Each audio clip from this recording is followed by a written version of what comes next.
F1 Manager 2024 is coming to PC, PlayStation and Xbox this summer, expanding on the previous 2 games that allowed F1 fans to take full control of a Formula 1 team. We have now had some hands-on time with a preview version. Hiring and firing drivers, PR people, engineers, chief mechanics, building your own headquarters and expanding it into a state-of-the-art facility, signing sponsors. There's a lot to do when you're not behind the wheel of a modern race car, which is what the EA Sports F1 games already offer to some extent via the My Team Career mode. So let's find out what the latest iteration of the F1 Manager from British studio Frontier Developments has to offer. Welcome back to Overtake. For the first time in the series, F1 Manager 2024 now also lets you create your own team. Previously, you were limited to taking control of any of the 10 existing teams on the F1 grid. Now, somewhat ironically, considering the continuous snubbing of the Andretti and Cadillac effort, you can create your own squad to be the 11th team on the entry list. Creating a team is rather in-depth, allowing you to create a custom logo and livery in a bespoke editor that grants for more freedom than just picking a preset design and applying colors to them. In fact, you get to combine and edit countless shapes, letters and numbers to nail down the design just how you like it. There are 5 origin stories plus an additional slot that gives you complete freedom over the state of your team when you enter F1. Want to start with high-quality cars, facilities and personnel? You can do that easily. Has your team been highly successful in junior categories before getting its big break? How about managing a small team that has found a brilliant technological advantage but is short on funds? The choice is yours. Depending on the scenario you choose, certain elements will be affected, such as your starting balance, powertrain manufacturer, and the quality of your cars and facilities. In this way, F1 Manager 2024 presents you with different levels of difficulty, so everyone feels good at home. And it even has a touch of role-playing. Going into the new season, you get to pick drivers and key staff for your team, all with different strengths and weaknesses, and salary demands, of course. To help paying them, picking a sponsorship package before the season gets going is key. These consist of a title sponsor and up to 5 optional sponsors. You can place their logos on your car as you wish by adjusting their position color and more. More sponsors mean more money, but also more expectations and goals to meet. These goals include race results and other things. Sponsors may want your driver to appear at certain events or get factory tours with their guests, which in turn will affect the mentality for the drivers and staff.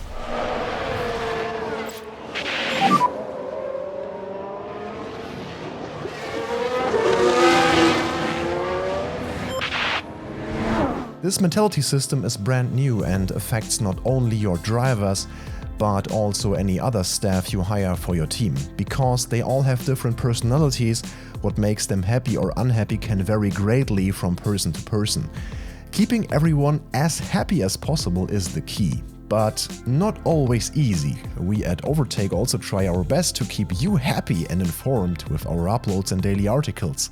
If you enjoy that, make sure to subscribe, hit the bell and turn on notifications so you won't miss our future stuff. While the drivers may be very happy with the car's performance and recent race results, your pit crew may be unhappy with the amount of training they had to do to get there. Balancing these things should be at the top of your priority list, as a happy team will produce better results, whether on the track or when designing new car parts. For example, it is possible to prioritize the performance of one of your cars over the other, perfect ground for a team rivalry that could see one of your drivers poached by another team. Better have an affiliate driver from F1 or F2 ready for the debut in that case. Signing junior drivers and while they are still racing in other series is now possible too. Available drivers include real talent but also generated fictional drivers.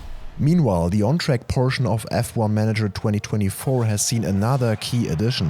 While absent from previous entries to the F1 Manager series, mechanical failures are now part of the game. Managing failing components throughout the race adds a highly interesting layer to the Grand Prix. The components to keep an eye on are split up into the tires, powertrain and aerodynamics categories. Naturally, they all have different effects on the car once they start to let go, and that was noticeable in the preview version already. That meant that both Max Verstappen and Sergio Perez had to make up ground while nursing their respective cars. Initially, having them push occasionally and switch their ERS modes to attack worked well, but components started to fail as the race went on. The ERS systems on both cars were starting to pack it in, with Perez struggling for pace much more than Verstappen.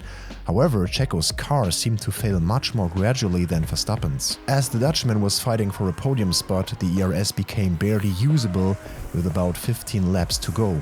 We were forced to switch it to Harvest for most of the final part of the race. Otherwise, ERS was fully used up within a lap and a half, and even on neutral.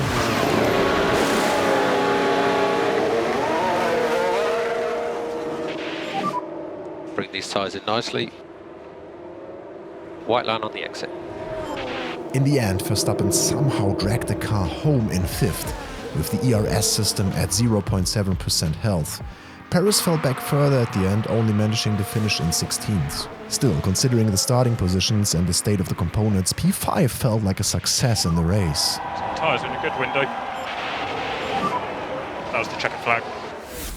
Track visuals have been improved for F1 Manager 2024, and the overall visuals themselves look good, especially for a manager game. However, the cars sometimes behave unnatural, with very abrupt motions or a somewhat hilarious instant side tilt when going over certain curbs. This should be fine-tuned for the final version. On the audio front, the team radio messages that F1 Manager 2024 uses to communicate between engineer and driver using real radio samples are a nice touch, as in the previous games. However, they do not feel quite natural, as they are often very short. Nevertheless, it adds some atmosphere, while the engine notes and the sounds of the track environment really spread the F1 feeling.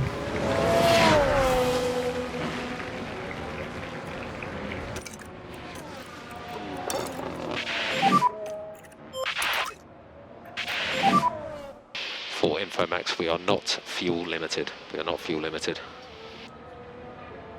Yeah. F1 Manager 2024 is set to launch on July 23rd, 2 days after the 2024 Hungarian Grand Prix. Also worth mentioning, it's not a full price title. You can pick up the standard game for $35 or the deluxe version for $45, and this only features some liveries, pre-order bonuses and additional scenarios. Are you looking forward to F1 Manager 2024, and what other changes are you expecting? Let us know in the comments. You can also check out Emily's video from last year, August, where she talked about 7 things F1 Manager 2023 could have done better. At least from this list, the on-track battles have been improved, even though we wished for some more significant improvements and additions. See you next time.